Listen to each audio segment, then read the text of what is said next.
Caro Mauro,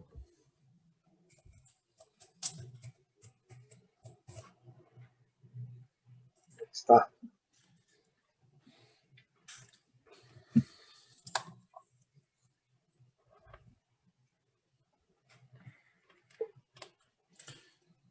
E aí, Amorim, boa noite, como vai? Tudo bem, cara. E aí, como é que vocês estão? Tá tudo bem. Estou muito assim, sinceramente, estou meio abatido com essa situação toda que a gente está vivendo. E ver que parece que não tem uma perspectiva clara, né? Principalmente porque não existe uma união, um conjunto de ações assim para sair dessa, né? Então, realmente, eu estou assim, bem desanimado com tudo isso. Depender de posturas governamentais, realmente a coisa está desagradável, né? Por exemplo, de uma forma bem gentil, né? Na minha opinião, tem uma aliança entre o desgoverno e a ignorância bem assim sedimentada, né? Então é um grupo grande de pessoas que parece que olham as mortes e para elas não faz diferença. Continuam indo em shoppings, continuam aglomerando, continuam andando sem máscara. Aqui no condomínio a gente tem a nossa academia, tem uma regra clara, há mais de ano já, que tem que usar máscara na academia. Tem pessoas que não querem usar máscara, aí tá tudo bem, vai usar máscara, aí tá lá no exercício, põe a máscara no queixo. Meu Deus, como é possível que a ignorância seja tão insistente, tão autoritária? Os recalcitrantes, né? É. Amorim, é bom você saber, teve uma intercorrência para o nosso evento de hoje, que infelizmente a palestrante não teve, ficou presa no trabalho, não vai conseguir chegar a tempo. E eu propus lá no nosso grupinho, tem poucas pessoas, né, que têm participado, vamos ver quem vai aparecer. Propus que a gente fizesse uma conversa. E até lembrei que você costuma estar presente e você pode opinar e ajudar a gente também, né?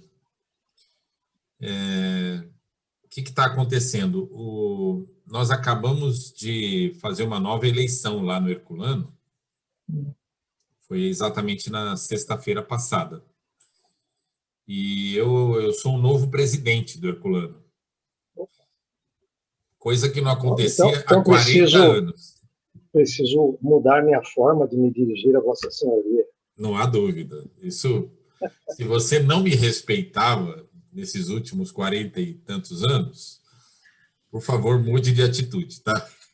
Agora que eu vi que eu estava sem imagem e sem som, eu estava falando com a Amorim aqui o tempo todo. Boa noite, Amorim. Mas agora eu tive que ligar, né? Porque, caramba, diante desse contexto, Amorim, por favor, estenda o tapete vermelho, chama a banda de vez em quando. Sabe quem falava muito em chamar a banda? O André Luiz Bertin.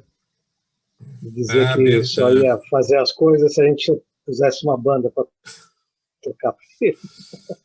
O Bertin, como é que está, Amorim? Você tem contato? Então, cara, faz uns 3 anos que eu não consigo falar com ele. 3, talvez 2. Sempre mandava mensagens para ele em diversas épocas, principalmente no aniversário. E já desde 2019 que ele não responde.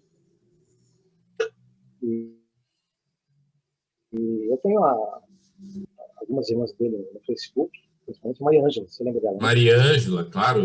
Como é que ela está? Então, ela aparentemente está bem. Ela, a mãe. E a gente tem perguntado, tanto eu quanto a Suzete, a gente tem perguntado pelo André, e ela sai assim pela tangente. Não fala Está nada. desconfiado que ele deve estar ou com uma depressão muito forte, ou alguma coisa do gênero. Porque, inclusive, pessoas de fora de São Paulo têm procurado por ele, e eu tenho feito contato. E ele não responde. Ele não responde, e a Mariângela também não sei se ela não passa a informação para ele, ou se ele simplesmente não responde. Então, Amorim, você sabe Preocupado, mas tem que que respeitar, né? eu tenho, O que eu vou fazer com a família. eu tenho pensado muito assim, em pessoas sumidas, sabe? Às vezes pode ser uma omissão nossa, né, de não tomar uma atitude, né? De buscar, tentar entender. Até para a Jacira entender o contexto aqui, o André Bertin e o Amorim eram parceiraços, assim. Vocês eram da mesma mocidade, né? Sim. Mesma mocidade. E quando o Amorim começou a ter mais atuação no movimento espírita, o Bertin estava junto também, né? E no Em movimento de vários aspectos, ele andava mais ele ligado do que estava um eu. pouco à frente naquele momento. Acho que ele tem um pouco mais de idade que você, né? Não, menos. Ah, é menos? Ah, certo. Então, de qualquer maneira, o Bertin teve bastante atuação, mas eu me lembro do Bertin só durante um pequeno período, Amorim. E depois, claro, teve um ou outro evento que a gente se encontrou. A Mariângela, acho que andou mais tempo, né? Ativa, mas eu me lembro do Bertin apenas durante um período, assim, uma janela de 2, 3 anos. Não sei se eu estou enganado, assim, na minha memória. Ele participou do programa Momento Espírita durante um pouco mais do que isso. É. 5 anos, 6 anos. O Bertin, minha dama, escrevia mas depois boa parte do programa. Ele depois se afastou do programa, mas ele continuava participando do centro. Ah, certo. Até uns 10 anos atrás, mais ou menos, 10, 15 anos atrás, ele participava do centro. Aí depois ele começou a participar de um centro mais próximo, lá onde eles moravam, lá em Santo Amaro. Mas ainda, de vez em quando, a gente chamava ele para fazer uma palestra, alguma coisa assim, para fazer um estudo com a gente.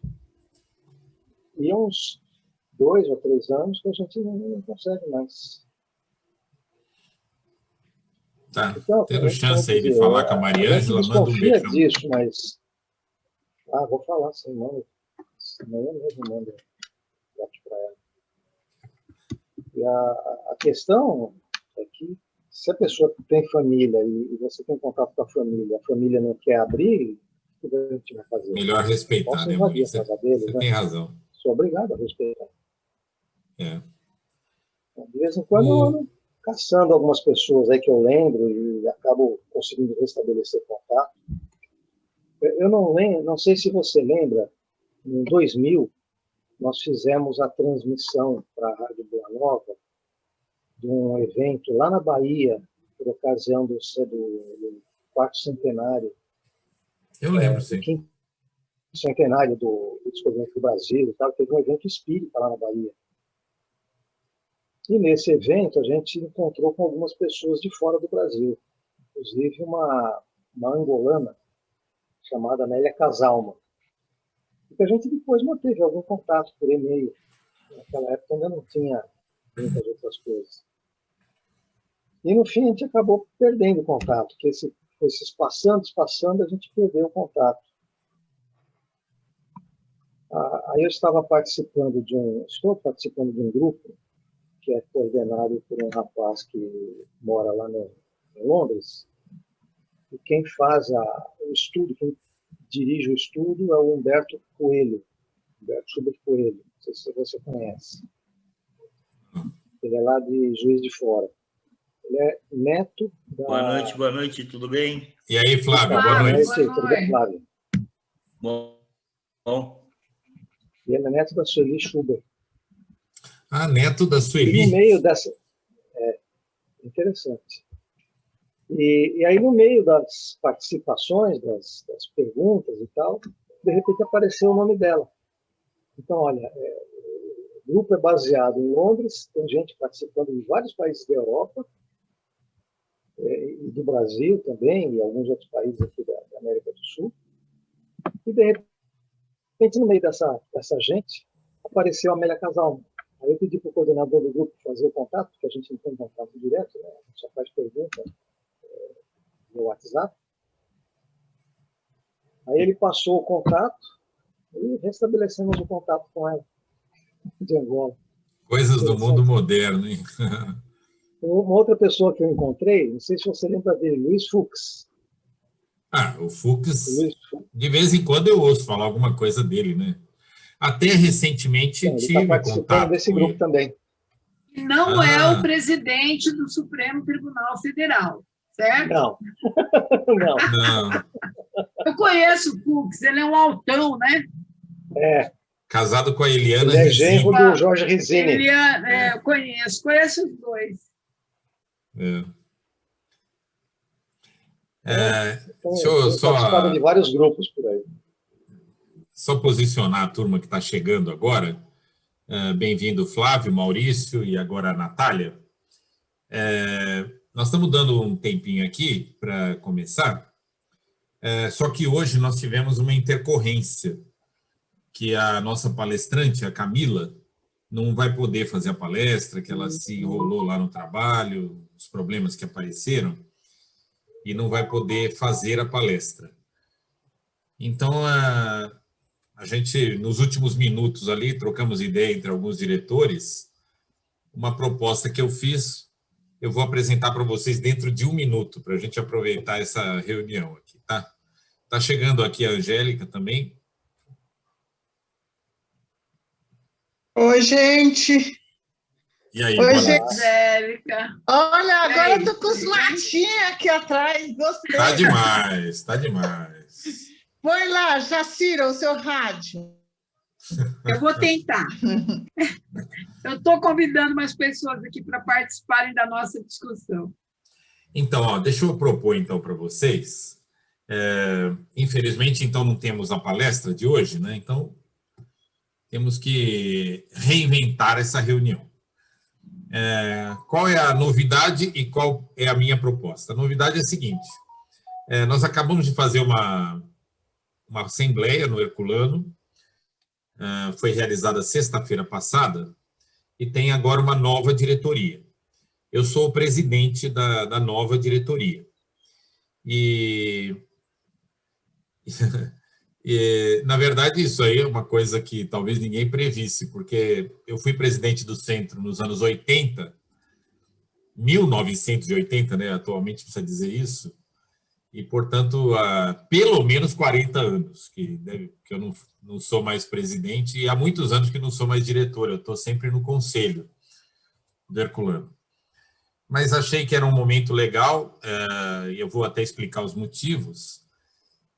E formamos, então, uma diretoria, foi eleito também um novo conselho, e amanhã nós teremos uma reunião, uma primeira reunião do conselho, já foi marcada logo para a semana seguinte, e nós vamos apresentar uma proposta de trabalho para o Herculano. E a proposta envolve uma reestruturação do Herculano, aproveitando esse período de pandemia em que a gente não está podendo fazer nada. Nós vamos retomar cada um dos objetivos do centro, cada uma das atividades do centro, e buscar construir um aperfeiçoamento das várias atividades. Então, esse é um trabalho que nós vamos começar amanhã na reunião do conselho da sexta-feira. Bem-vinda também Renata, que chegou agora, que é uma das diretoras eleitas, né? A Angélica é conselheira eleita, a Natália é conselheira eleita, a Jacira é conselheira eleita, foi eleita presidente do conselho do Herculano. E bem-vindo também Maurício, que está sempre aqui colaborando com a gente nas quintas-feiras. E o Maurício nasceu no nosso centro, né? Porque o pai dele foi um dos diretores do nosso centro, quando tínhamos ainda que, na hora de fazer uma sede, tinha que os próprios trabalhadores do centro iam lá e ficava colocando tijolo. Então, o pai do Maurício, o senhor Nelson Marque, infelizmente morreu muito cedo num acidente de trânsito. O Maurício tinha tenra idade, talvez 2 anos, né, Maurício? Eu tinha 5 anos. 5 anos, né? Mas Era bem mais velho. O tio Nelson era uma das estruturas do nosso centro, né, nos anos 70. Mas, enfim, Maurício é também do grupo duro aqui do nosso centro, né? Então, repare, o que eu estou querendo propor para vocês hoje?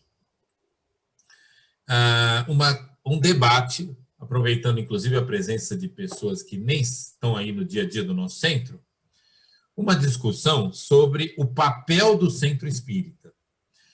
E pode ser, em alguns aspectos, do ponto de vista geral, filosófico, pode ser, em outros aspectos, uma coisa mais pé no chão, do tipo, olha, no mundo de hoje, para as necessidades de hoje, para o que o ser humano busca hoje, né?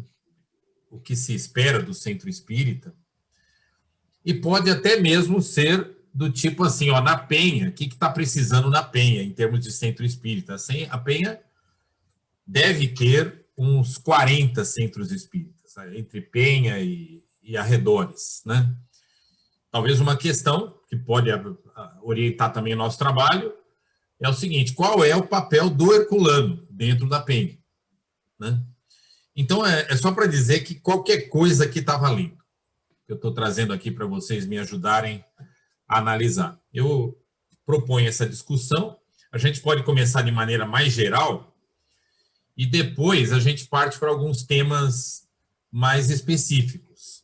Mas eu queria que primeiro tivesse um geral, assim, as opiniões, para a gente ir anotando, e que podem subsidiar a nossa proposta, que nós vamos apresentar amanhã, na reunião do Conselho do Herculano.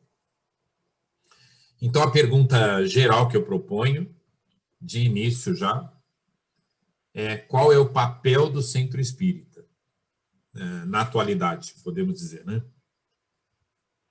Está aqui presente também a Nilce. Ô, Nilce, eu estou aqui contextualizando que a gente adaptou a nossa reunião, porque não foi possível a Camila fazer a palestra de hoje. Bem-vinda também, Márcia, à nossa discussão aqui. Quem quiser pode começar. Eu vou ficar principalmente anotando aqui as principais contribuições, tá? E agradeço aí a colaboração. Eu acho, na minha opinião, que assim, hoje em dia, o centro espírita, ele tem que tratar de todos os assuntos, tá? Porque existem vários centros que determinadas coisas você não pode falar. Você não pode falar sobre sexo, você não pode falar sobre gênero, você não pode falar sobre política, né? E eu acho que, principalmente essa parte política, social, essas coisas, desde a infância espírita, eu acho que isso, o centro, deveria de já tomar um caminho, né? Dar uma base para essas crianças começarem a pensar por elas mesmas e não deixar que os outros pensem por elas, né? E seria isso, né? Porque, assim, você vê muito centro espírita, que nem você falou já naquele livro que você escreveu, no livro do Herculano Pires, né? Hoje em dia, a maioria de centros parecem igrejas. São igrejas, o pessoal vai lá para rezar, entendeu? Eu acho que não é por aí. Eu acho que a gente tem que ter uma coisa mais social, né? Mais voltada para o social, que é o que hoje a população, né? As pessoas estão precisando, né? É isso. Obrigado, Flávio. Nesse início, vamos fazer bem livre, tá? Cada um pode falar sobre o assunto que quiser. Ô, Mauro, eu quero dar uma provocada aí também na nossa conversa. Por favor. Eu queria até contar rapidamente um episódio que eu vivi na Galícia, no norte da Espanha. Fiz um trabalho lá e havia uma mulher, duas, mãe e filha, que era do sul da Argentina. Ficaram sabendo que haveria esse nosso encontro na Galícia e ela foi lá. E o meu trabalho sempre Era um encontro da CEPA. Era um lá na evento da Galícia. CEPA, na Galícia. Meu trabalho, especificamente o meu, sempre tem alguma questão envolvida com justiça social, tratamento de encarcerado, aumentar a idade penal, essas questões que eu gosto de debater, porque tem a ver com a minha área profissional. Então, eu apresentei lá um trabalho e depois sempre tem um intervalo, né, para um café, para a gente discutir e tal. E aí, no café, essa mulher me procurou. E ela disse assim, olha, eu fiquei muito impressionada com a sua fala. Foi muito boa. Meu Deus, como a gente não pensa em algumas coisas. Rasgou elogios ao trabalho que eu apresentei lá, com a minha dificuldade toda com o espanhol, né, que eu dou umas portunholadas lá. E aí, no fim, ela disse assim, mas eu fiquei penalizada com uma coisa. Em nenhum momento eu ouvi você falar de Jesus. E aí, eu sempre lembro desse episódio, porque quem realmente estuda o Evangelho, estuda o Espiritismo, sabe muito bem o que significa os túmulos caiados, né, por fora, que a gente está cansado de ver. E como as pessoas gostam de coisas aparentes. O que eu lembro disso, para provocar aqui a nossa discussão, quando me deparo com essas situações, eu me lembro, que eu também gosto do Evangelho, eu me lembro da parábola do bom samaritano. Por que as pessoas leem umas coisas no Evangelho e não leem outras? O que é que diz a parábola do bom samaritano? Não importa o que você fala, não importa a posição social que você tem, não importa se você é um sacerdote, o que você é, importa o que você faz, as suas ações. Então, eu voto por um centro espírita transformador, que seja capaz de plantar uma sementinha no coração da pessoa, que ela volte para casa e, não posso tratar minha mãe desse jeito. Eu já tratei minha mãe desse jeito, mas o convívio lá no centro está me mostrando que eu tenho que mudar. A minha irmã, o meu pai, o porteiro do meu prédio. Eu acho que se a gente conseguir desenvolver uma casa espírita transformadora, não importa muito os rótulos, porque leite é leite, mesmo que você escreva cachaça no rótulo. O que está dentro da garrafa é o que vale. Então, a minha proposta, assim, eu acho que tem um momento, pode ter um momento. Eu torço por um centro espírita que agasalhe todos os pensamentos, sabe? A pessoa mais religiosa, e ela gosta de uma reunião mais para fazer oração, para fazer uma meditação, eu acho que tem que agasalhar. A casa espírita ela tem que ser acolhedora. Não é dizer aqui só entra quem faz assim ou pensa assim. Mas eu bato nessa tecla. O centro espírita tem que ser transformador. Se a pessoa for, como eu cansei de ver na minha infância, eu tenho 63 anos de idade, eu nasci no espiritismo. Cansei de ver gente que é ao centro todos os dias, mas a sua vida íntima era uma desgraça. Então, eu sempre perguntei para mim mesmo, se esse espiritismo não provocar nenhuma mudança na minha vida, ele não serve para nada. Eu quero um espiritismo que mude a minha vida, que eu me sinta uma pessoa melhor. Então, é essa minha contribuição aí para o debate, Mauro. Obrigada. Obrigado. Quero dar as boas-vindas aqui. Mauro, então. A cara do seu coisa, olha, do pai dele. Ô, Márcia, Aqui é o Mauro, não é o Ai, seu meu Geraldo. Então, eu falei que, meu Deus, como coisa, porque meu áudio estava desativado. Aí eu fui bater aqui para ele ativar, agora eu não sei como fazer para ele É não ficar só ativado. clicar no telefoninho ali, ó, aliás, no microfoninho. Dá Então, um mas cadê? clique no Não tem microfoninho que ele... microfone aqui. Espera só um pouquinho que eu mesmo vou colocar você no mudo. Você querendo falar, você levanta a mão, tá Tá bom, bom. Márcia? Tá bom.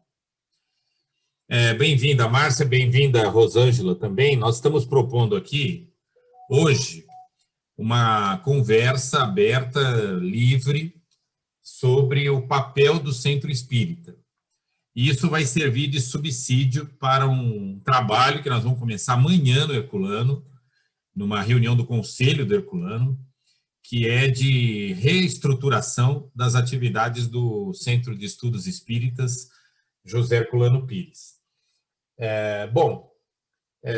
Está livre aí a palavra. Eu até comentei que nessa primeira rodada eu gostaria que fosse totalmente livre, a pessoa falar sobre o que vier à cabeça, o que ela pretende, o que ela espera, ou o que ela acha que é o papel do Centro Espírita. E numa segunda rodada a gente pode talvez tratar de alguns tópicos mais específicos, tá bom? Quem quiser pode falar. Bom, eu vou defender a minha bandeira, né? Eu acho que com a história eu vou falar da música, né? E tem muitos grupos, vocês estão me ouvindo, né? Sim, Maurício. Tem muitos grupos hoje que já traz uma mensagem que não é aquela antiga, né? De Jesus, Senhor, e é isso. Então, acho que uma forma de transmitir uma mensagem mais ligada ao nosso mundo tal é a música, né? Desse novo pessoal que tem aí, né? Então, poderia ter mais uma abertura para isso, né?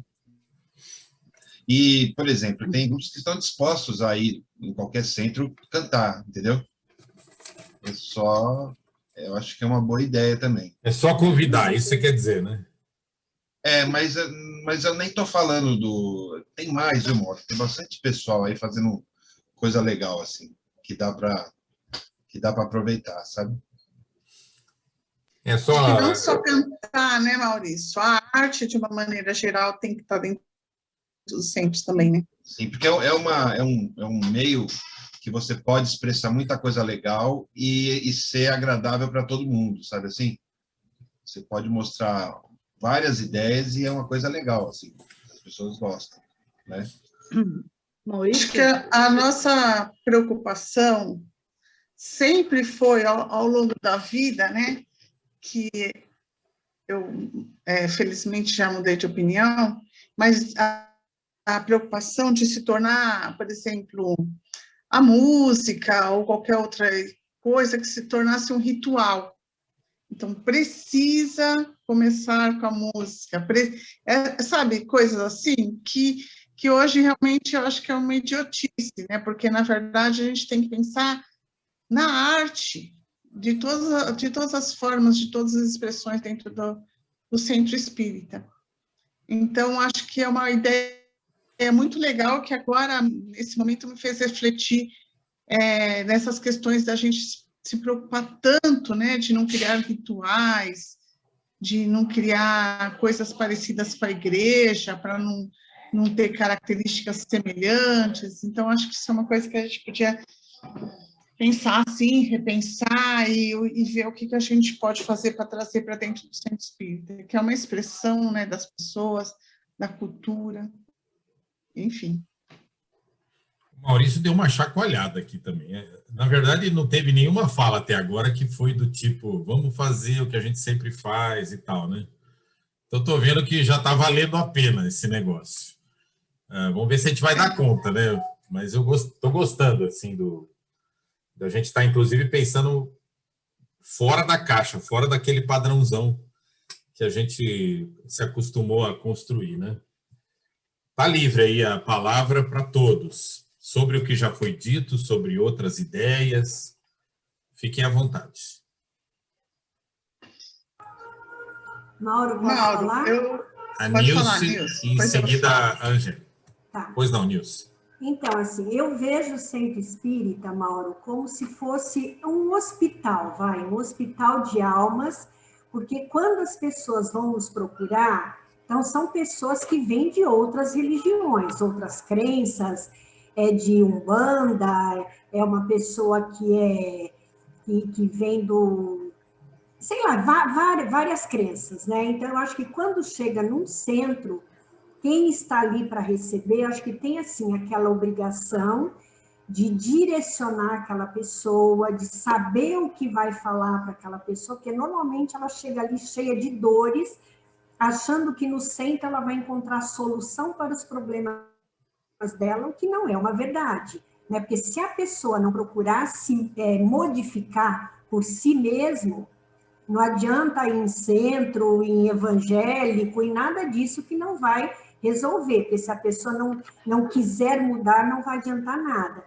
Então, assim, eu acho que o estudo do espiritismo, a pessoa ter essa noção do que é o verdadeiro espiritismo, de você entender na realidade como funcionam as leis naturais, porque aí a pessoa vai vendo que se ela está naquela situação toda, muita coisa depende dela. Ela que está criando toda aquela situação. Então, reforçando o que a Jacira falou, eu acho que também o respeito, porque as pessoas chegam no centro com outros tipos de ideia, que nem conhece, por exemplo, o espiritismo, já acha que lá a gente vai, sem preconceito nenhum com outras religiões, rodar baiana, vestir branco, colar, essas coisas, e não é nada disso, né? Então, a gente não tem rituais. Isso, por exemplo, da gente iniciar uma reunião, fazer uma prece, é com o intuito de dar aquela harmonizada no ambiente, né? De deixar o ambiente mais fluídico, uma coisa mais gostosa, para a gente se conectar com o mundo espiritual.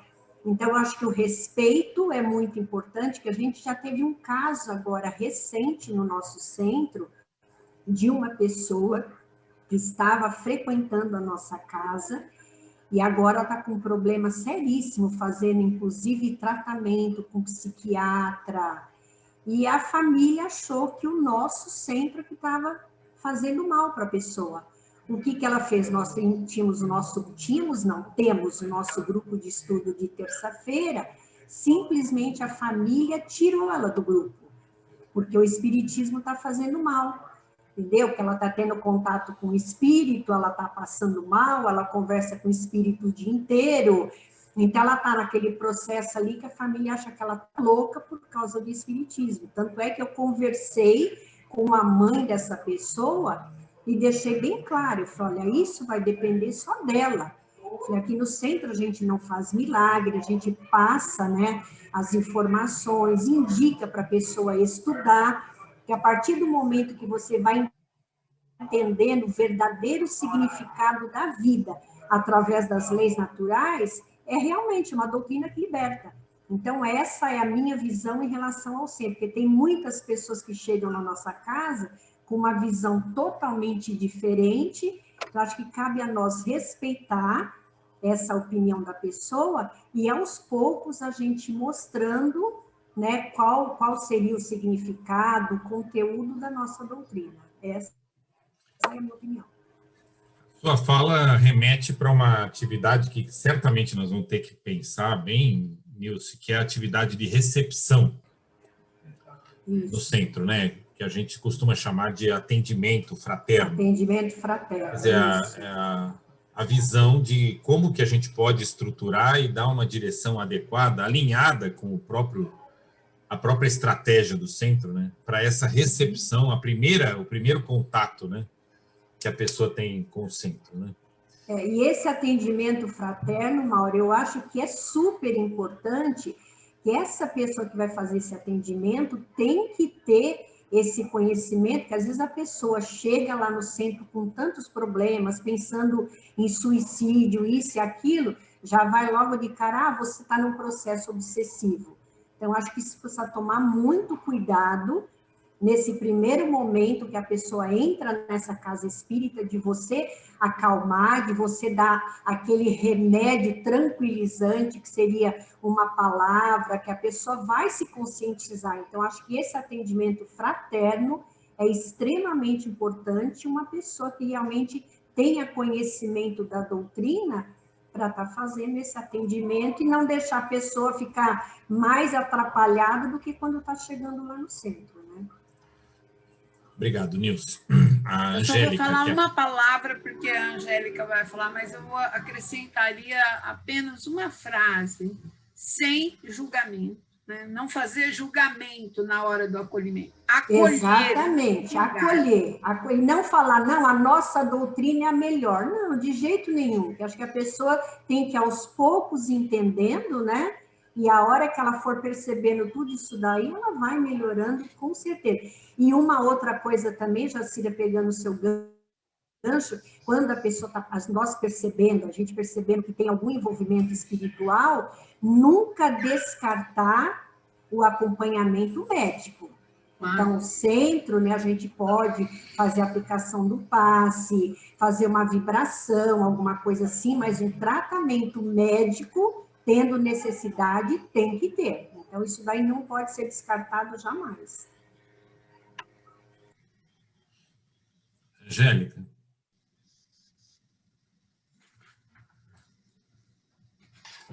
Bom, Mauro, eu tenho o Centro Espírita como uma escola.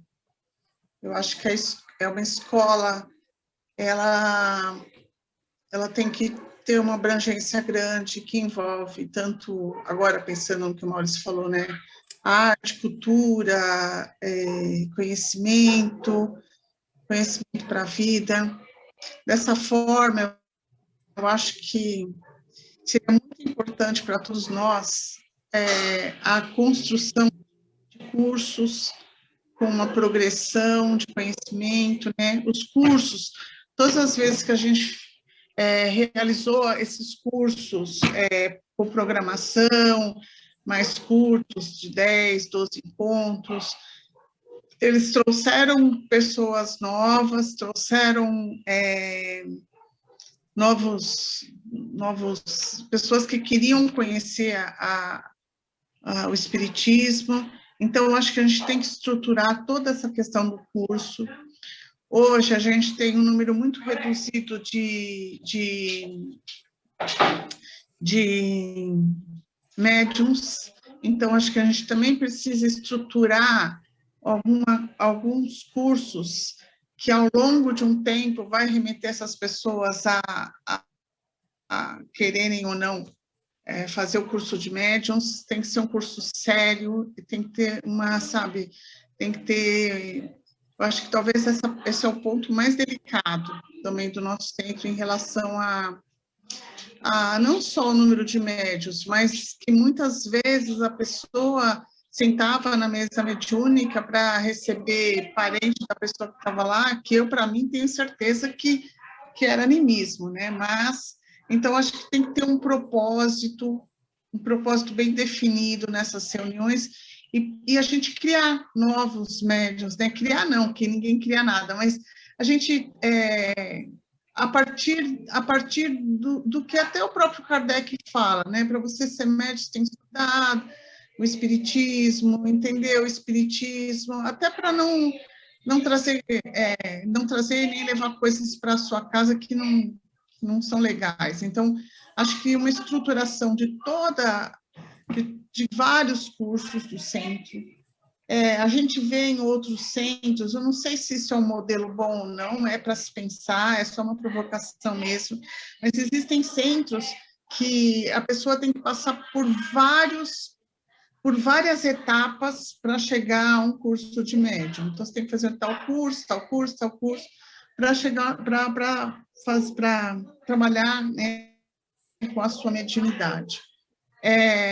E isso é uma coisa muito importante, porque a gente precisa ter médiums realmente preparados, né? Não é porque a pessoa médium, se a gente for pensar médium, pode ser qualquer pessoa, de repente uma pessoa totalmente desequilibrada até por uma doença mental aí, ela pode ser médium. No entanto, o quanto que ela está preparada para participar de uma mesa mediúnica e fazer um trabalho sério? E qual que é esse trabalho? O que a gente deve priorizar nesses trabalhos? Então, acho que isso a gente precisa mesmo reestruturar. A gente teve ali, durante muitos anos, a Tirene como a médium principal do centro. Ela tinha muitos seguidores, muitas pessoas que estavam ali por conta dela. Com o tempo que ela foi ficando doente, que ela não começou a frequentar com tanta... com tudo que ela podia, né? Esse grupo foi esvaziando. A gente já chegou em reuniões com 1 médium ou 2 médiums, e realmente acho que isso tem que ser reestruturado. Eu já recebi no atendimento fraterno 2 pessoas na época que gostariam de trabalhar com a mediunidade, e elas disseram: qual que é o caminho para chegar aqui, para a gente poder participar das reuniões mediúnicas? Eu realmente não soube responder, porque a gente não tem esse caminho traçado. E é isso, né? Então, acho que é uma coisa que a gente precisa pensar, se for uma das coisas que a gente deseja implementar na nossa casa não é a partir de agora, mas implementar de uma outra forma, talvez. Obrigado, então, Angélica. Mauro, Oi, Flávio. A respeito do que a Natália falou, né? A casa que Angélica. eu frequento... A Angélica, perdão. Que ela falou, a nossa casa, ela trabalha assim. Ela tem um curso, dá uma média de 2 anos e meio. Então, você estuda as 5 obras de Kardec, né? O que é o Espiritismo, Livro dos Médiuns, Livro dos Espíritos, Evangelho, Céu e Inferno, né? E a Gênesis. Depois você faz um curso preparatório para médium, né? Só que para você fazer o curso preparatório para médium, você tem que fazer esse curso primeiro, conhecer todas as obras, né? Então, são apostilas. A gente se reúne uma vez por semana. Apostilação de cada aula são 6 perguntas. Cada um componente do grupo, né, responde 1 ou 2 perguntas, né? E a gente vai estudando. E chega no final, você faz a parte teórica a respeito de mediunidade e depois você faz a parte prática. E aí nós temos um grupo de médiuns de segunda, um grupo de médiuns de terça à tarde, tem o trabalho de desobsessão, que é de quarta à noite, e temos 2 grupos aos sábados. Então, aí você vai, depois que você já está qualificado a ser médium, você vai fazer visitas nesses grupos, né? Para ver o grupo que você tem mais afinidade, aonde você começa a trabalhar como médium, né? E, às vezes, também o grupo, às vezes, também não te aceita, porque acha que, como já são grupos assim antigos, né? Que tem pessoal lá que trabalha junto 12, 13 anos, então, às vezes, eles não acham. Então, por isso que, ultimamente, antes da pandemia, né? Abriram outro grupo de sábado que tinha, acho que na faixa de 3 ou 4 médios, né? Então, é uma experiência, né?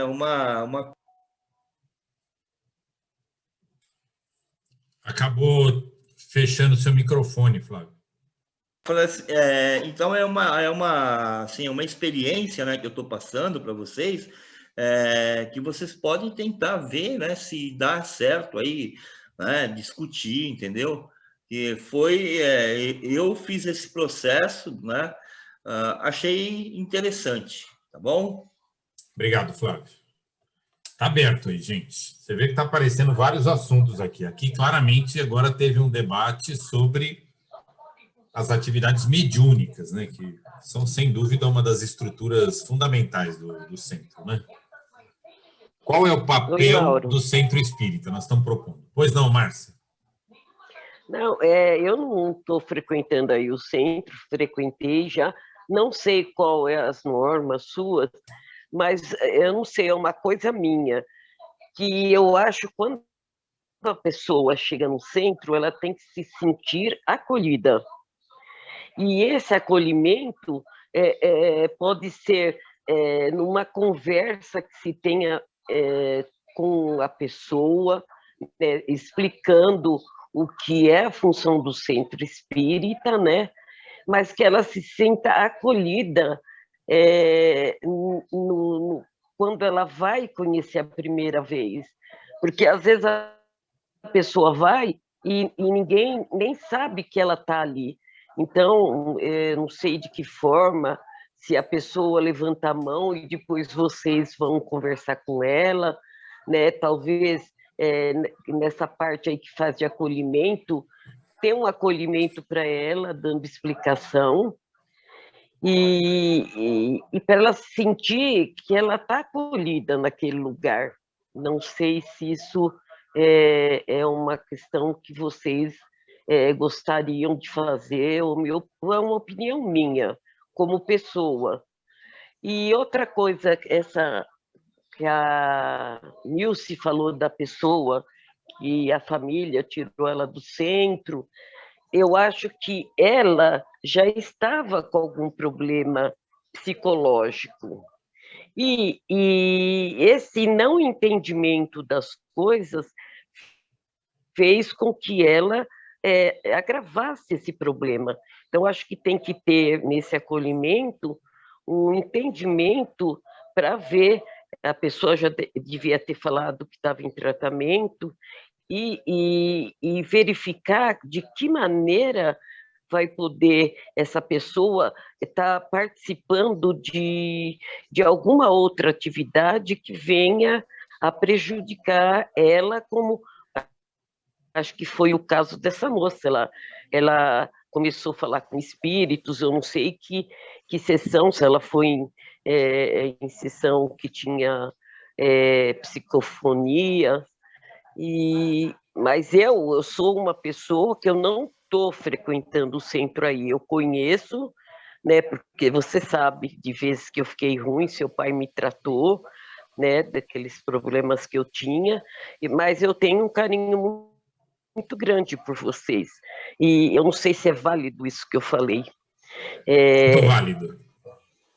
É uma coisa que eu sinto, porque eu já cheguei em vários lugares, eu fui num centro, estava fazendo o grupo, o estudo de médiuns, e eu estava passando, eu sempre tive esse problema da depressão, né?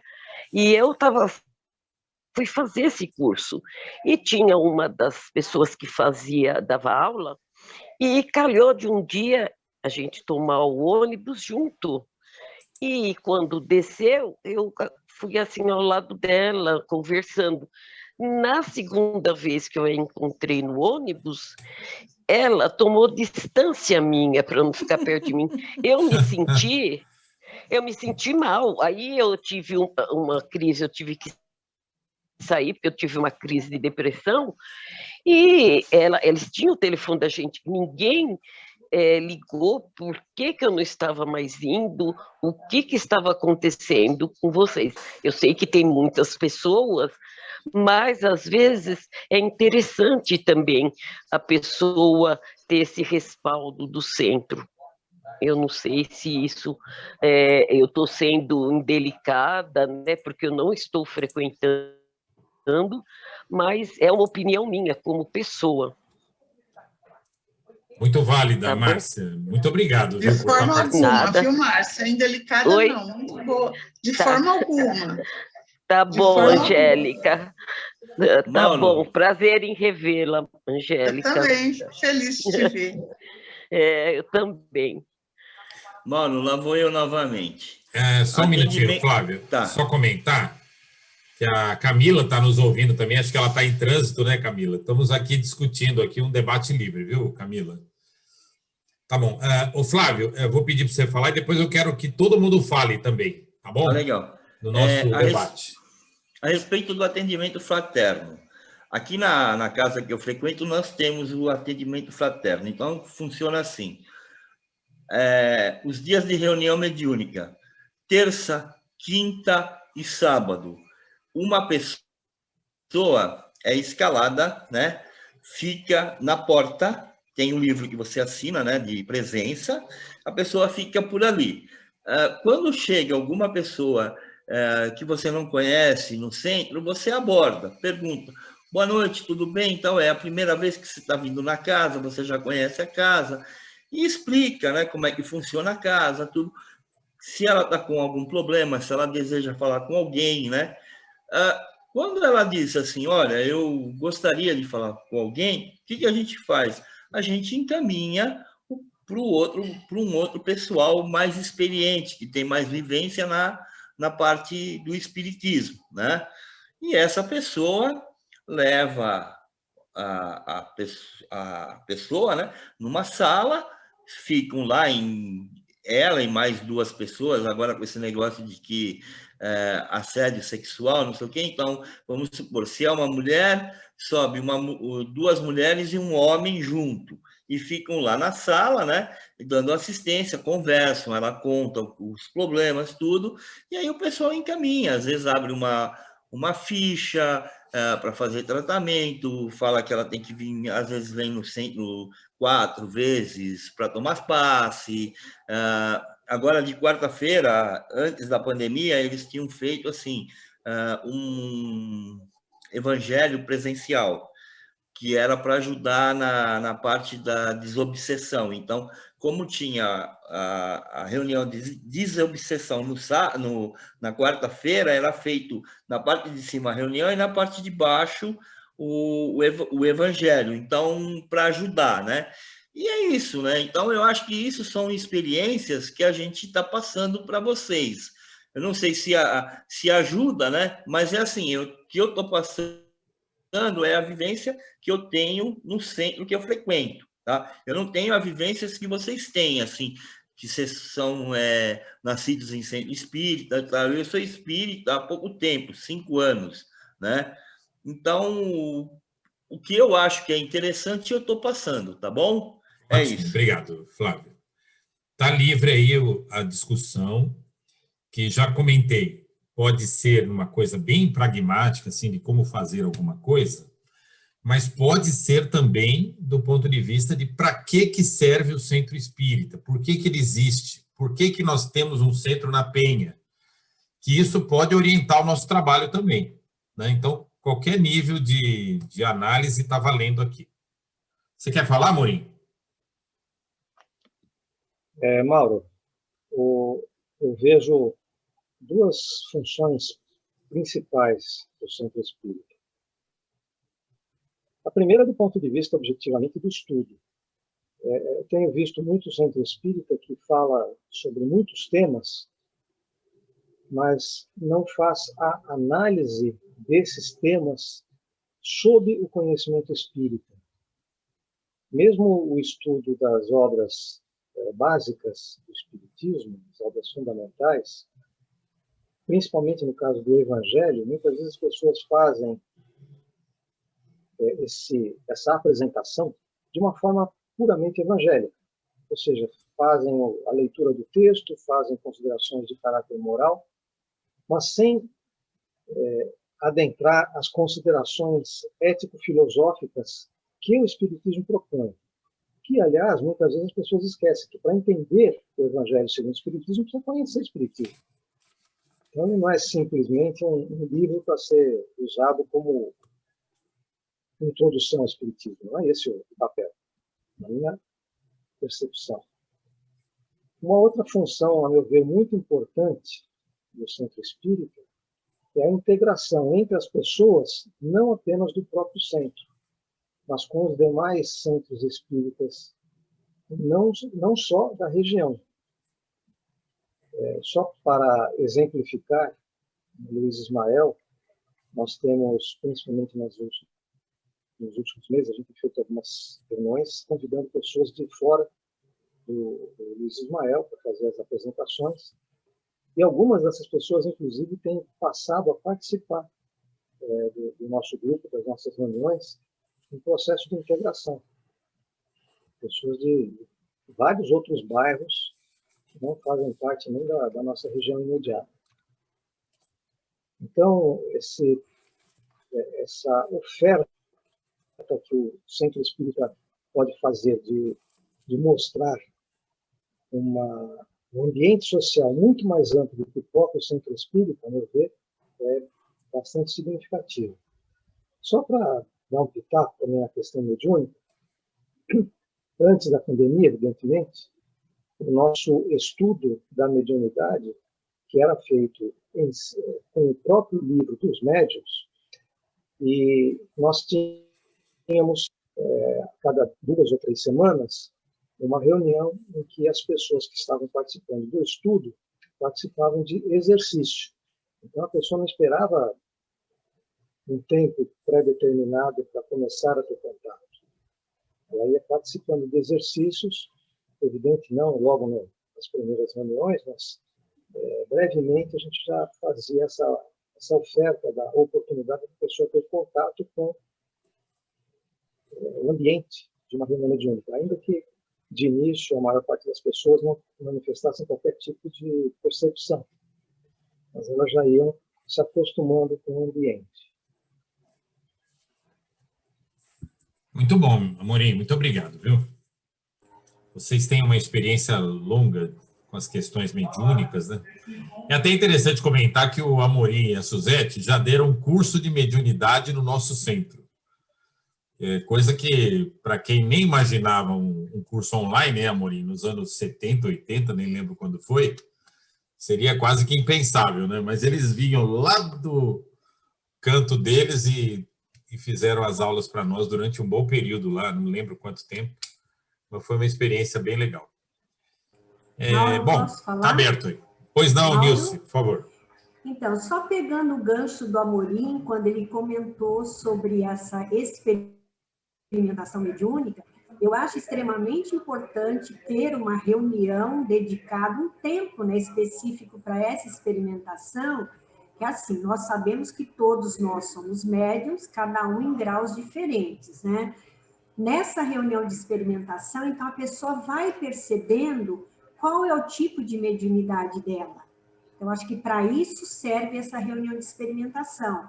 Ela vai perceber se ela tem um lado mais aflorado, vamos supor, para escrever, né, na psicografia, ou seria na vidência, ou na psicofonia. Então, eu acho que aí ela vai educando essa mediunidade dela para futuramente, quando ela for trabalhar, né, vamos supor, numa sessão mais séria, num trabalho de desobsessão, esse médium está mais preparado. Então, eu acho que essa experimentação mediúnica também deve fazer parte, em determinado momento, né, desse estudo sobre mediunidade. Essa também é a minha opinião. Obrigado, Nilce.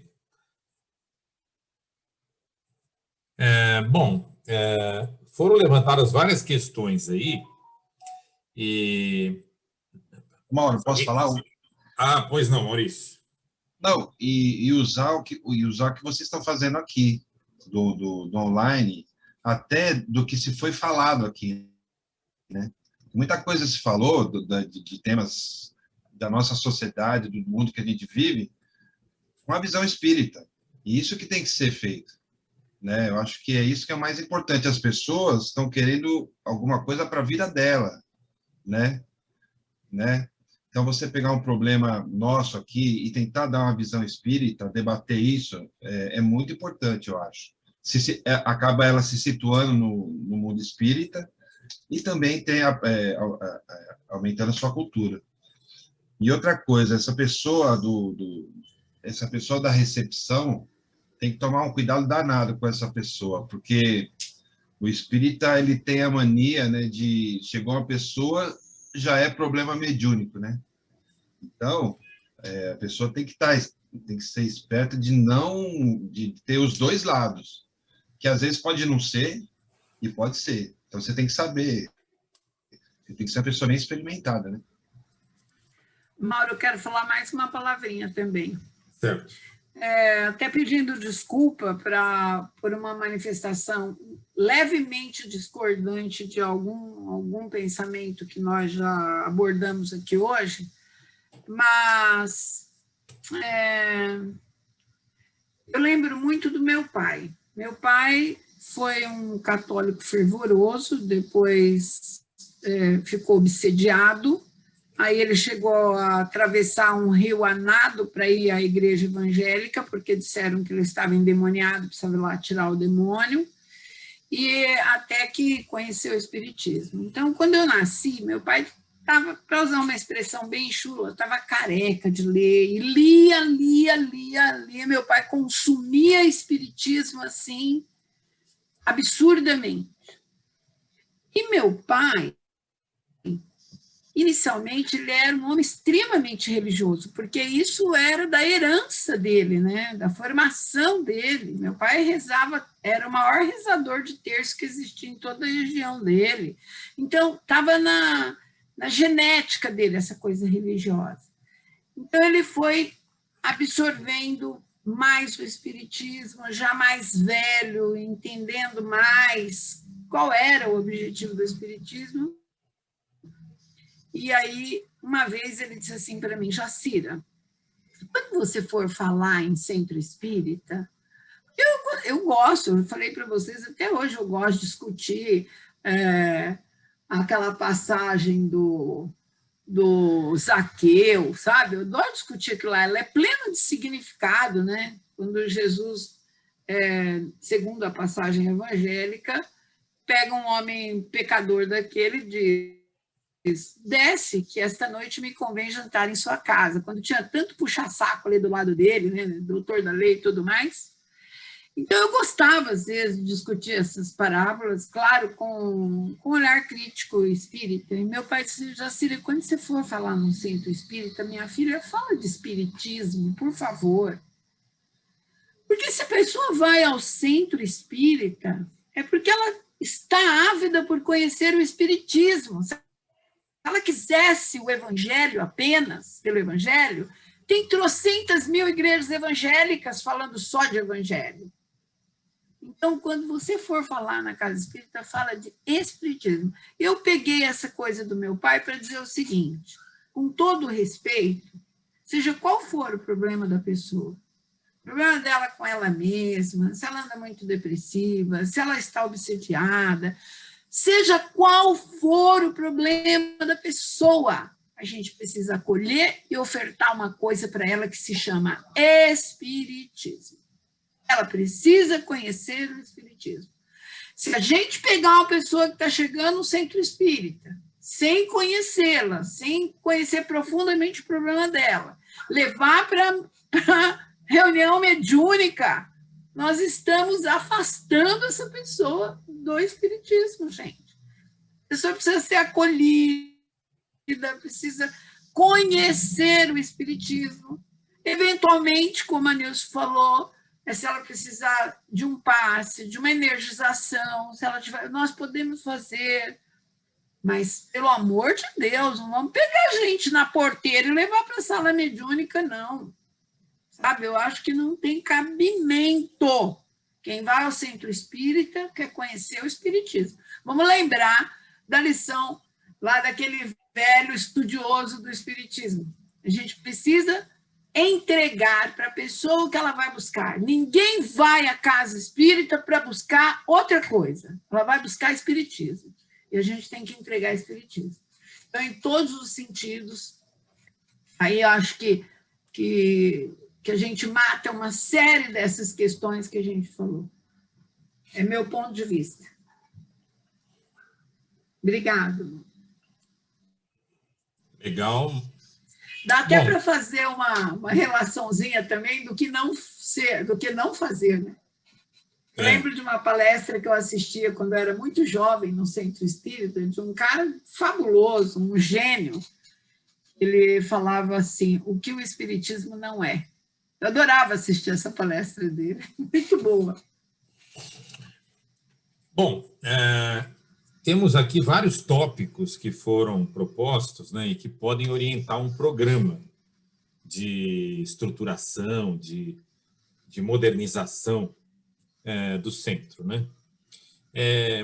Eu queria saber se alguém aqui poderia comentar alguma coisa sobre a demanda, quer dizer, se o ser humano busca hoje coisas que nós não estamos atendendo nos centros espíritas. Se o ser humano procura hoje algo que não estamos realmente sendo capazes de oferecer. Foi comentado aqui bastante sobre o processo de recepção, né, a maneira como a gente deve atender uma pessoa. Foi comentado também sobre as reuniões mediúnicas, né, que objetivos que podem ter. E foi comentado também sobre estudos, né, estudos que podem realmente oferecer o espiritismo para as pessoas, né? Eu queria saber se existe alguma percepção de vocês de alguma transformação necessária do centro. Quer dizer, será que as pessoas que procuram o centro hoje procuram coisas diferentes daquelas que procuravam há 30, 40 anos atrás, quando a gente, digamos, estruturou as nossas casas espíritas? Será que o homem, o ser humano, melhor dizendo, moderno, tem necessidades que os centros espíritas não estão atendendo, né? Então, eu queria saber se tem algum posicionamento sobre isso aí, porque me parece que também isso pode orientar a nossa estratégia lá no Herculano, aqui no Herculano, né?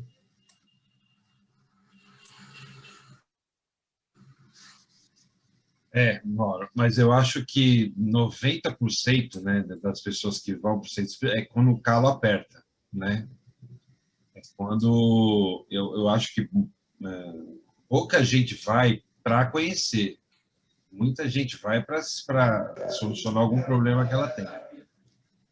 Não sei, posso estar enganado, mas eu acho que tem muito a ver isso, né? Tá, isso pode ser um fator a ser considerado, né, na hora do atendimento, né? Eu queria falar, Mauro. Oi. Eu acho que desses anos todos que tive dentro do centro espírita, eu acho que tem dois públicos diferentes. Um público que é aquele que vai procurar o curso para aprender mais sobre o centro, sobre a doutrina espírita, ele tem uma característica. Ele tem uma característica que ele foi lá para aprender alguma coisa. E o público que vai lá nas reuniões mediúnicas, esses têm a mesma característica de 30, 40 anos atrás. É o imediatismo, é para resolver seus problemas, é porque não resolveu de alguma outra maneira, então está indo ali para tentar resolver, né? Em geral, são pessoas, principalmente nos últimos 2, 3 anos que eu fiquei à frente do atendimento fraterno, né? São pessoas com uma parte gigantesca com problemas psiquiátricos associados, principalmente ansiedade e depressão. Então, precisa ter muito cuidado, porque os espíritas, e isso é uma coisa que eu até aprendi nessas aulas online aqui, nessas nossas reuniões online, foi maravilhoso. A gente tem que ter resposta para tudo, né? A pessoa vai lá e fala que ela tem um determinado problema, você tem que ter uma resposta para aquela pessoa. Você tem que falar para ela, não, é por causa disso, né? Você tem que afirmar isso. E aqui nas nossas reuniões online, aqui, a gente teve palestras com pessoas maravilhosas que disseram, olha, a gente tem que saber dizer, olha, isso eu não sei, porque o Espiritismo não explica tudo, ou se o Espiritismo explica tudo, essa parte eu não sei. Então, acho que é uma coisa muito importante, então, que é para a gente pensar. Mas o Centro Espírita tem essas características de quem busca. Eu já já organizei alguns cursos lá no centro, né? Muitos até, e o último curso, que já faz uns 4 ou 5 anos que eu organizei junto com o Armando, as pessoas que foram para o curso, que eram de 10 aulas, com tempo para entrar e para sair, elas foram procurar o que era espiritismo. Estavam mais abertas para aprender. E as pessoas que iam no atendimento fraterno, não todas, muitas que eu recebi diziam assim, eu vim de um outro centro espírita, mudei para o bairro agora, estou conhecendo, vim conhecer a casa, o que a casa me oferece? E a outra parte maior eram realmente pessoas que vinham ali com problemas e que tinham características assim, eu vim aqui para vocês resolverem o meu problema. Então, são 2 características diferentes. Basta a gente pensar o que a gente pode oferecer para esses 2 grupos com características diferentes. O Mauro, queria falar só uma palavrinha de uma experiência que nós 2 vivemos, que quem trabalha no atendimento, no centro espírita, precisa ter atenção também. O meu caso e do Mauro, a gente mudou para esse apartamento faz 10 anos, exatamente 10 anos que a gente está morando aqui. E quando nós chegamos... Mora na Aclimação. A gente não tinha pretensão de frequentar o Herculano, porque era longe demais para a gente ir ao Herculano. Então, nós fomos conhecer um centro que tem aqui na rua de casa. Aliás, tem uns 4 aqui, bem encostadinhos nós aqui, tem uns 4. E a gente foi a uma casa espírita aqui para conhecer, né? Chegamos lá, estava tendo uma atividade no centro, a pessoa que nos recebeu na porta disse para a gente o seguinte, que obrigatoriamente, para entrar na casa, para participar, a gente teria que fazer isso, fazer aquilo, passar por uma consulta, depois ler isso, ler aquilo. Ou seja, a gente chegou dizendo, olha, nós somos espíritas de uma vida inteira. A gente não é melhor do que ninguém, mas quando chegar alguém na nossa casa, que já frequenta outra casa, que diz, olha, eu estudo espiritismo desde que eu me conheço por gente, você vai receber essa pessoa digamos assim, com uma abertura para conhecê-la. Claro, tem gente que tem conversa, nós não vamos pegar essa pessoa e botar para dirigir a nossa casa, que está acabando de chegar, né? Mas a gente tem que ter abrir um espaço para a pessoa chegar. Sabe o que aconteceu? A gente nunca pisou naquele centro, porque nessas alturas da vida, a gente vai ter que preencher um documento, ser avaliado por não sei quem, depois por mais não sei quem, depois ler isso, ler aquilo para poder entrar no centro. Tchau, filho, vou procurar outro centro, entendeu? Então, a gente tem que ter esse cuidado. Às vezes, a pessoa que vem no nosso centro, como a Angélica falou, vem de outro centro, é uma pessoa que já estuda o espiritismo, né? Então, todos esses cuidados tem que ter. E aparece também, Maurício, pessoas curiosas, não estão doentes, não são espíritas, mas têm curiosidade. Eu vim aqui conhecer. Você já estudou espiritismo? Não, nunca. Por que você veio? Porque eu quero conhecer. Então, é outro tipo de acolhimento, né? A gente vai acolher a pessoa de acordo com a necessidade dela, e não a necessidade da casa, a necessidade da pessoa que está chegando. Sim. Jacira, só um ganchinho que a Jacira falou, né? Pois não, já. A gente tem que tomar muito...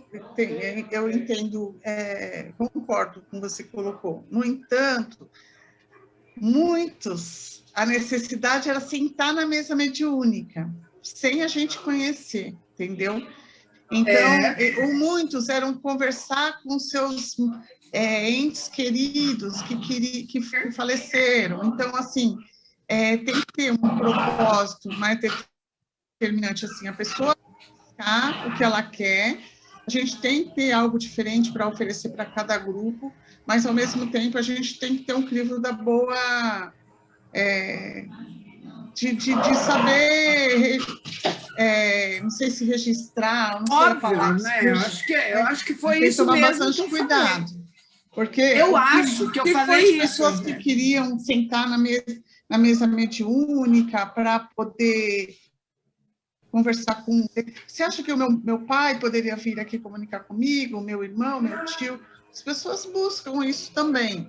Então, tem muitos perfis de quem vai buscar, muitos curiosos para conhecer a doutrina, mas, como eu falei, os que realmente entravam pelo curso, eles foram para conhecer a doutrina. E uma outra maior parte que não entravam pelos cursos tinha outras características. Os que entravam pelos cursos, em geral, ficavam. E os que não entravam pelo curso, quando a gente não atendia essas demandas, como, por exemplo, falar com seu pai, com a sua mãe, com seu tio que morreu, realmente as pessoas iam embora, porque eles achavam que a gente não era capaz de resolver os problemas deles. Nilce. Mauro, então, uma outra coisa que eu gostaria de comentar, que eu estou sentindo falta, que seu Geraldo fazia muito isso, quem frequenta o centro vai saber que eu estou falando a verdade. Quando a gente tinha aqueles frequentadores, então a gente tinha os telefones de todo mundo, a pessoa ficava, às vezes, algumas reuniões sem comparecer, o que o seu Geraldo fazia? Ele ligava para a pessoa. Escuta, está acontecendo alguma coisa? Por que você não está indo no centro? Ele procurava saber carinhosamente o que é que estava acontecendo com a pessoa. Então, assim, dá essa valorização para aquela criatura, que eu acho isso daí muito importante também, que a pessoa se sente, né, acolhida, falar, nossa, fui no centro uma vez só, não apareci, meus problemas continuaram, eu estou com isso, e ninguém ligou. Então, o seu Geraldo fazia muito isso, eu não sei se seria uma coisa boa também da gente pensar em resgatar isso daí.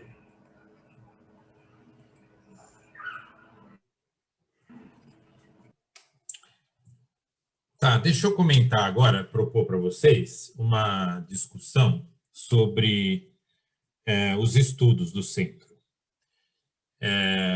Foi comentado já aqui sobre a necessidade de estudos da mediunidade, né? Mesmo que a gente possa ter uma ou outra diferença aí nas opiniões, foi bastante colocado que para a gente ter uma atividade mediúnica, a gente precisa ter boa formação para os médiuns, né?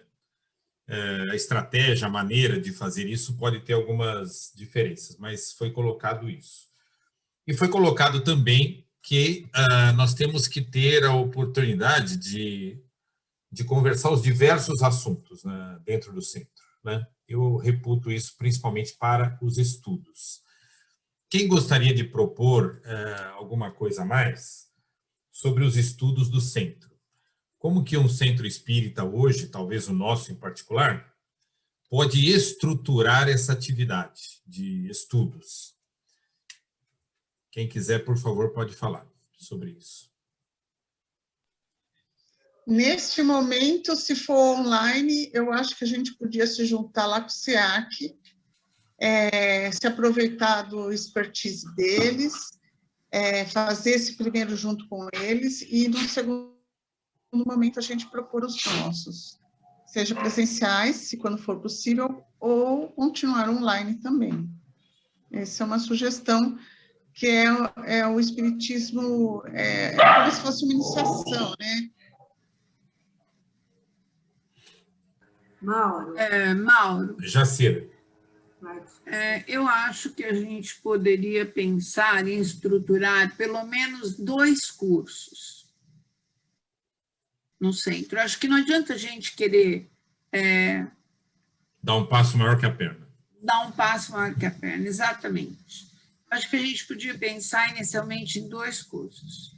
Acho que aquele curso básico e fundamental, né, o que é o Espiritismo, esse curso eu acho que é muito conveniente sempre, e um curso de mediunidade, começando pela leitura obrigatória do Livro dos Médiuns e, no meu ponto de vista, pelo menos, inicialmente, o Mediunidade do José Herculano Pires. Eu acho que, no mínimo, esses 2 livros no curso de mediunidade. parafraseando o próprio Kardec, é inacreditável que alguém entre num laboratório e manipule elementos químicos sem estudar química. Então, acho que não consigo imaginar a possibilidade de colocar pessoas numa mesa mediúnica sem que elas tenham o mínimo conhecimento sobre mediunidade. E o mínimo conhecimento que eu falo no meu ponto de vista, respeitando opiniões divergentes, Livro dos Médiuns e Mediunidade do Herculano. Acho que a gente poderia estruturar esses dois. Certo.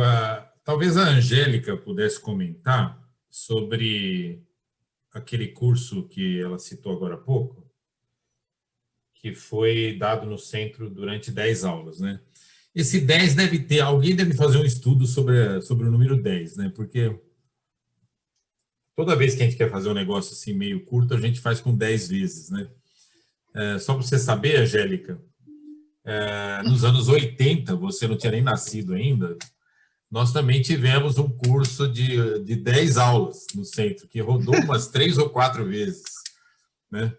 E naquela época o centro era muito frequentado. Então nós tínhamos lá, por exemplo, reuniões que tinha 70 pessoas, tá? E no curso de mediunidade tinha 3 ou 4.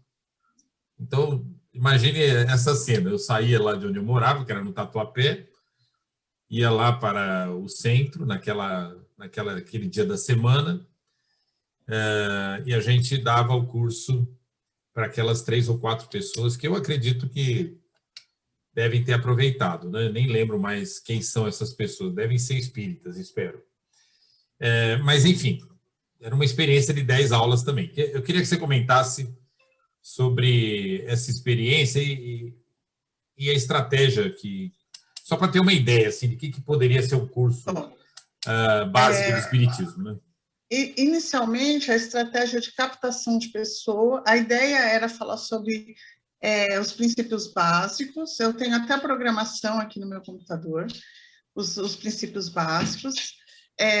A captação de pessoas, a gente fez uma faixa de aproximadamente 1 mês para começar, antes de começar, né?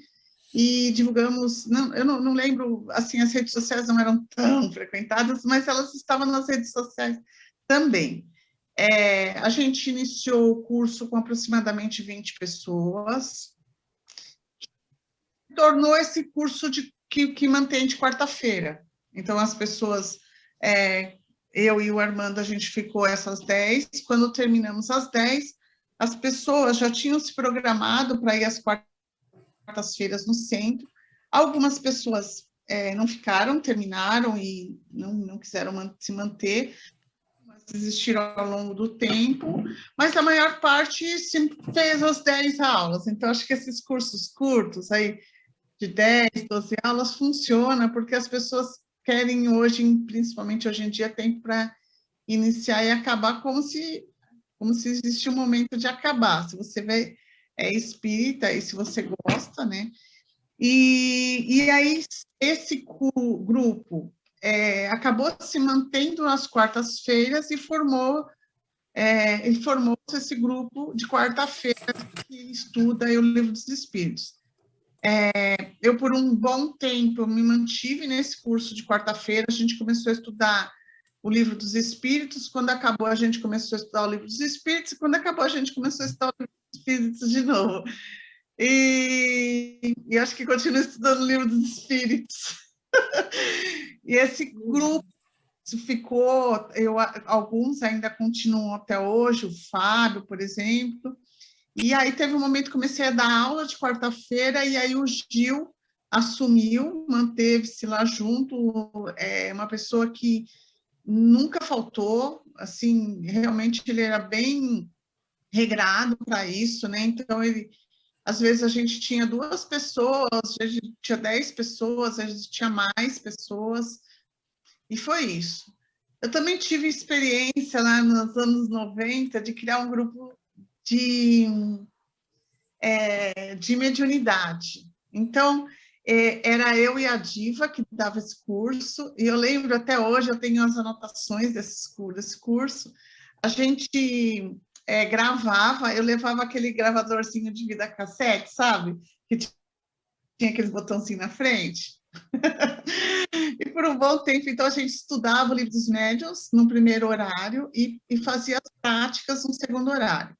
Tinha ali um grupo de pessoas que estavam iniciando e também tinha um grupo de pessoas que já eram médium. Então, Dona Maria, por exemplo, era uma pessoa que estava sempre junto, tinha outras pessoas. Esse grupo acabou virando o que é esse grupo da terça-feira, e se mantém até hoje com a mesma característica, estuda a primeira parte e faz as reuniões mediúnicas na segunda parte. Isso daí deve ter sido 92, 93, por aí, esse grupo manteve-se. Claro que as pessoas mudaram, mas o grupo manteve-se com a mesma configuração. Faz mais de 30 anos que você frequenta o centro, Angélica? Faz. Eu comecei a frequentar o centro, eu tinha 17. E agora eu tenho 52, então vai fazer 29 anos, né? Não pedi para você revelar a sua idade, apenas me surpreendi. Mas eu entrei no centro e em 88, acho que 87, a gente foi para o ENSASD, na Bahia. Foi em 87 ou 88 isso? Por aí, 87, acho que foi. Eu fui com a Paula de ônibus. Loucura, hein? Para de entrar no centro espírita. Mas foi muito bom. Certo. E agora uma questão para vocês, mais para o nosso tempo, que é uma questão sobre instrumentos, né? Quando a gente começou essas atividades online, a gente não sabia no que ia dar, né? Mas elas se mantêm. Então, hoje, por exemplo, era para até estar tendo uma palestra aqui, e a gente substituiu por esse debate.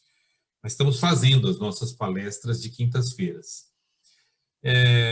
Queria saber como que vocês veem a perspectiva para o Centro Espírita, de uma forma geral, mas para o nosso centro em particular também, para essas atividades online. Seja agora, durante a pandemia, que eu acredito que no mínimo vai até o final do ano, seja para depois da pandemia. Que perspectivas que vocês veem aí? A Angélica chegou a sugerir aí já que a gente se una ao SEAC, né? Tem algumas atividades do SEAC, que é o Centro Espírita Allan Kardec de Santos, que a gente já divulgou aqui internamente. Vai ter um curso de filosofia, inclusive, que vai começar logo. E temos também, é uma perspectiva, e temos também a perspectiva de continuar atividades nossas, parar as nossas atividades online. Mas eu não quero nem que a turma, se quiser falar do nosso centro, ótimo, mas eu queria saber o que vocês enxergam que é essa questão de atividades online hoje e o papel do Centro Espírita na ocupação desse espaço online, que claramente existe, né? Quem quiser falar sobre isso, Então, o online você pode usar para você trazer pessoas de fora para falar no presencial. Você pode ter lá uma tela e fazer uma palestra de uma pessoa da Bahia e o pessoal assistindo. Pode ser também o online no presencial, entendeu? Eu acho que é interessante. Aí você traz uma gama de pessoas para falar, né? E eu proponho, né, como morador na Praça da Árvore, que continue o online, o presencial, sendo transmitido para o online também. Certo.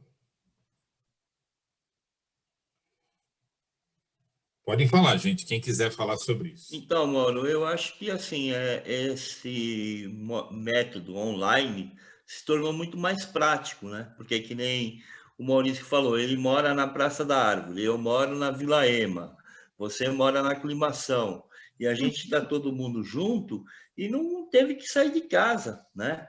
Então, eu acho que se tornou mais prático, né? Que nem eu faço eu estou fazendo um curso lá do SEAC, que é o estudo do livro do Leon Denis, que é de sábado à noite. Agora, já pensou eu ter que sair daqui, da minha casa, e ir para Santos todo sábado? Inviável, né? Então, eu acho que tornou prático, sabe? E é uma coisa que hoje em dia a gente tem que saber usar. Aproveitar a informática, né? Aproveitar os progressos de comunicação para a gente estar sempre atualizado, né? E isso, para a gente, é muito interessante, né? Eu acho isso. Tá certo.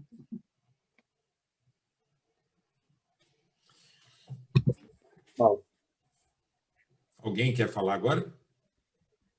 posso? Pois não, Amorim, por favor. O Amorim é mais distante ainda do que alguns que já citaram aí, está participando regularmente das nossas atividades. A utilização dos recursos eletrônicos atuais, a mim parece que é algo indispensável, insubstituível. Quando essa situação de afastamento social for encerrada, eu entendo que nós, nos centros espíritas, devemos criar os procedimentos adequados para continuar a realizar as atividades combinadas, presencial, porque, afinal de contas, receber as pessoas no centro espírita é diferente de você apenas conversar por meio eletrônico. Então, o centro espírita tem um papel importante fisicamente, mas mantendo a atividade digital, que não é muito difícil, com um computador, né, um notebook simples, um celular com um chipzinho que tem acesso à internet, e você conecta os dois e obtém toda a funcionalidade para fazer uma participação combinada de virtual, de eletrônica com presencial. Isso é o que nós estamos projetando com o Luiz Ismael. Eu acho bem interessante essas ideias, né? Parece bem razoável pensar que mesmo depois que voltar o presencial, a gente vai ter essa oportunidade, né, de continuar fazendo atividades que tenham acesso online remota, né?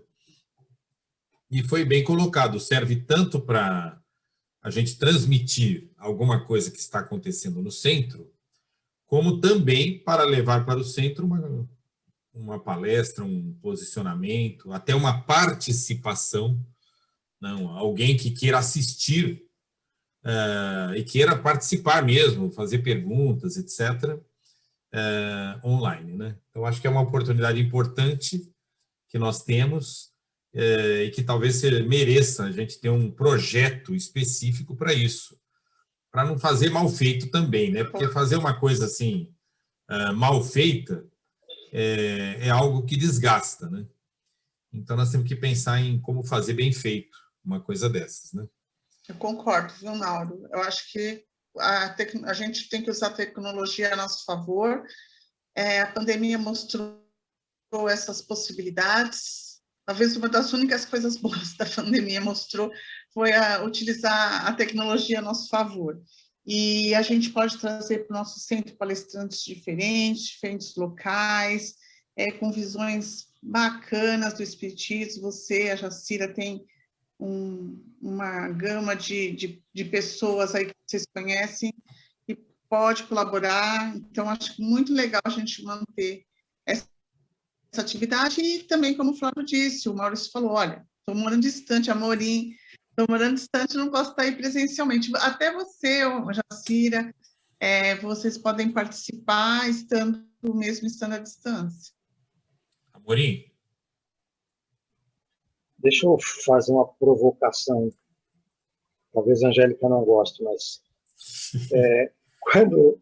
quando a gente fala nessas participações, é interessante que não é fazer mal feito, é que algumas coisas são exigidas de nós. E a participação de pessoas que, inclusive, eu vou dar o exemplo aqui do Luiz Ismael, nós tivemos uma quantidade maior de pessoas que chegou ao centro neste período de pandemia do que antes, quando nós tínhamos a reunião presencial com as portas abertas. E, mais importante do que isso, a taxa de permanência dessas pessoas é maior do que a taxa de permanência das pessoas que viam o centro aberto, entravam, perguntavam, sentavam lá, assistiam uma reunião, depois não voltavam nunca mais. Nós temos muitas pessoas que se aproximaram, que encontraram nosso endereço, seja no Facebook, no Só não entendi Instagram. a parte que eu não ia gostar. Pois é. Amorim. Eu vou falar. Eu falei que eu não só não gostei concordo. da parte que eu não ia gostar, porque eu gosto da ideia, gosto muito, inclusive. Então, mas eu não gosto de dizer que a pandemia trouxe uma coisa boa. A pandemia em si, ela é essencialmente ruim. Mas nós, no enfrentamento de uma dificuldade, precisamos encontrar os caminhos para vencê-la. Que, aliás, é o nosso papel como encarnados. Então, a pandemia em si, ela não tem nada de bom. Mas, enfrentando essa coisa tão ruim, que é uma decorrência da nossa vida física, nós fomos capazes de, com as condições tecnológicas atuais, encontrar uma saída boa para nós. Mas não por causa da pandemia, porque, inclusive, nós já estávamos há muito tempo pensando como fazer isso. Eu concordo. Agora Eu entendi seu ponto de vista, eu que falei errado. Bom, pessoal, olha, eu acho que já temos aqui um conjunto de contribuições bem legal. Eu quero fazer um convite aos diretores e conselheiros para que não faltem na reunião de amanhã. Quem tiver gosto de querer também assistir, participar dessa reunião, fique à vontade. Nós usamos o mesmo link das palestras para as nossas reuniões do Conselho. Está convidado também.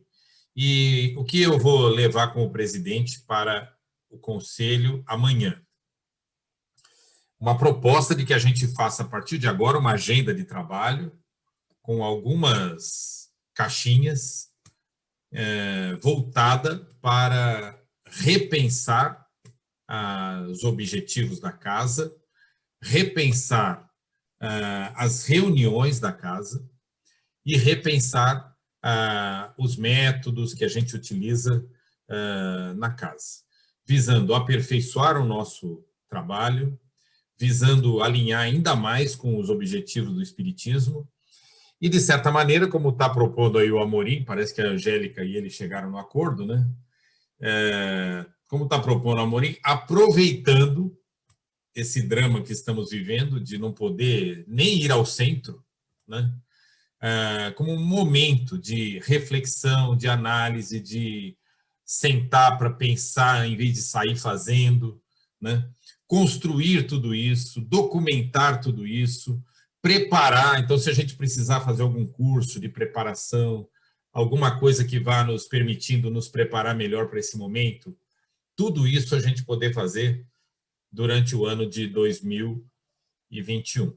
Então, essa é a nossa proposta de trabalho, e eu anotei tudo que eu ouvi aqui hoje. Quero agradecer a todos que puderam participar. Mais uma vez, desculpar pela dificuldade que tivemos hoje na questão da palestra, mas também dentro dessa análise de aproveitar uma dificuldade, a gente acho que aproveitou muito bem, né? E pudemos ouvir todos aí sobre essa questão. Teve pessoas que ficaram bem quietinhas aí a noite toda, então vou pedir para apenas elas falarem boa noite aqui para a gente, agradecer também pela presença. A Rosângela, está nos ouvindo, Rosângela?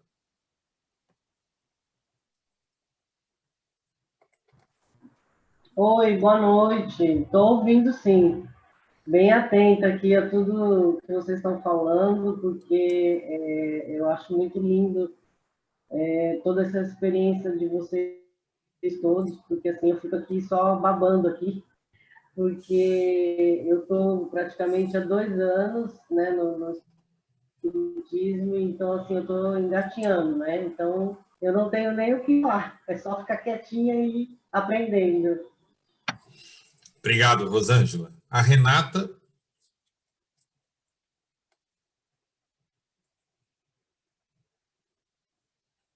sei se ela está nos ouvindo. E a Natália. Está nos ouvindo, Natália?